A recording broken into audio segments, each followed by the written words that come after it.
Aksara Ulu merupakan salah satu aksara yang berkembang di Pulau Sumatera bagian selatan. Sebutan Ulu menjadi nama aksara ini karena dulunya biasa digunakan di daerah-daerah hulu Sungai Musi, hingga berkembang di masyarakat yang tinggal di aliran Sungai Musi, seperti ditemukannya kitab bertuliskan aksara Ulu di daerah Sungai Keru. Assalamualaikum, hari ini kami sedang bersama dari Dinas Pendidikan dan Kebudayaan Musi Banyuasin, sedang berada di Desa Kertajaya, Sungai Keruh, Kabupaten Musi Banyuasin, menemukan beberapa benda pusaka yang oleh para pemiliknya disebut sebagai benda pusaka, antara lain yang menarik yang bertulisan, ada yang menggunakan aksara Jawa, ada yang menggunakan aksara Ulu, dan ada yang menggunakan aksara Melayu, aksara Arab Melayu atau aksara Jawi. Yang ini manuskrip ya, bahannya kertas, kemungkinan kertas dari Eropa, dan kalau kertas ini biasanya berusia sekitar 200 tahun karena dia sudah mengalami kerusakan. Manuskrip ini beraksara Ulu dan beraksara Jawi ini belum bisa dibaca lengkap karena kondisinya sudah kalau menurut ukuran sudah sangat rusak untuk ukurannya, sehingga perlu waktu untuk memahaminya. Tetapi ini kalau dilihat dari bahasanya ada beberapa kata yang mencerminkan bahasa Jawa, ada kemungkinan pengaruh bahasa Jawa. Sebetulnya dari segi aksaranya mudah dibaca, tapi persoalannya kan bahasa kita ini kan karena bahasa masyarakat kita zaman dulu, sehingga kalau kita pun bisa membacanya belum tentu kita bisa mengartikannya gitu. Kalau aksaranya ini aksara Ulu mungkin varian Musi lah ya, jadi yang berkembang di sepanjang perairan Sungai Musi.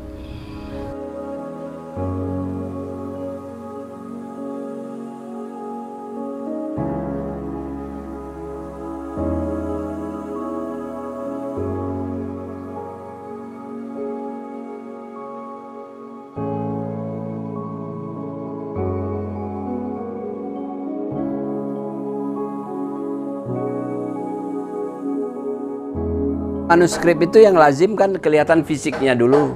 Kalau di dalam ilmu manuskrip itu namanya kodikologi, jadi urusan penaskahan itu yang pertama dilihat dulu.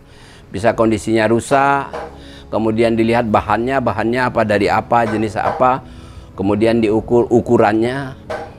Kadang-kadang kita menemukan naskah kulitnya sudah tidak ada, atau ada naskah seperti ini sudah rusak dengan tingkat kerusakan yang tinggi. Kemudian juga ketika kita baca, kita mengerti hurufnya, belum tentu mengerti bahasanya.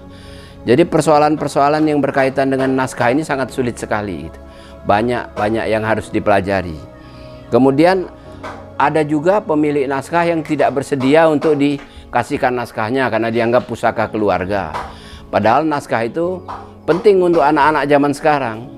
Ini kan dibuat oleh nenek moyang kita yang nilai-nilainya atau isi-isinya itu harus kita lestarikan untuk anak zaman sekarang, supaya mengerti, supaya anak-anak generasi kita berikutnya itu tidak tercerabut dari akar, tidak rootness gitu ya, tercerabut dari akar, dan mengerti, oh gini loh pikiran nenek-nenek moyang kita dulu, memelihara alam misalnya, bertakwa kepada Tuhan Yang Maha Esa, punya solidaritas, kan itu isinya ada di dalam naskah-naskah kuno.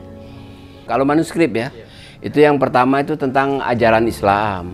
Ada manuskrip yang sekedar mengajarkan nama saya Ahmad misalnya, sekedar artinya belajar nulis dia kan. Biasanya bentuknya gelondongan bambu. Nah, tapi kalau yang gelumpai itu biasanya tentang ajaran-ajaran Islam. Nah, kalau yang kahas kulit kayu itu biasanya tentang petunjuk perbintangan, kemudian tentang nasib, meramal nasib, tentang mantra itu biasanya. Nah, kalau yang sudah catatan-catatan modern di dalam kertas ini biasanya sudah kehidupan lingkungan, sudah alam gitu. Ini ada kemungkinan kalau di mana saya pernah baca itu Itu tentang hutang piutang, tentang dagang gitu, sarung, jualan sarung gitu. Sudah di atas kertas coret-coret itu. Tentang jualan sarung, harganya berapa gitu. 2 kodi sarung, pucuk rebung misalnya, itu harga berapa. Nah kalau yang seperti ini ada kemungkinan dia petunjuk alam, misalnya menangkap ikan. Kalau yang tadi Bapak baca tadi itu, ada nama-nama ikan, ada kemungkinan kan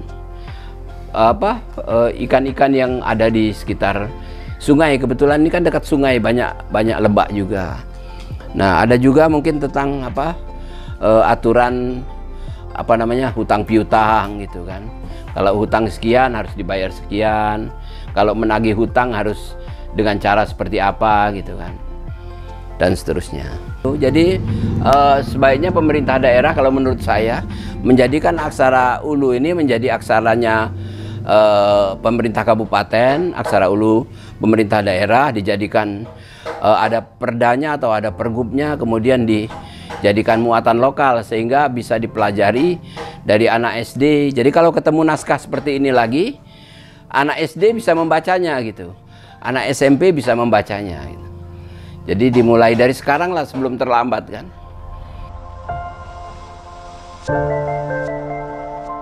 Dari manuskrip bertuliskan aksara Ulu ini, kita bisa belajar tentang banyak hal. Maka dari itu, mari kita lestarikan aksara ini hingga bisa terus dipelajari dari generasi ke generasi.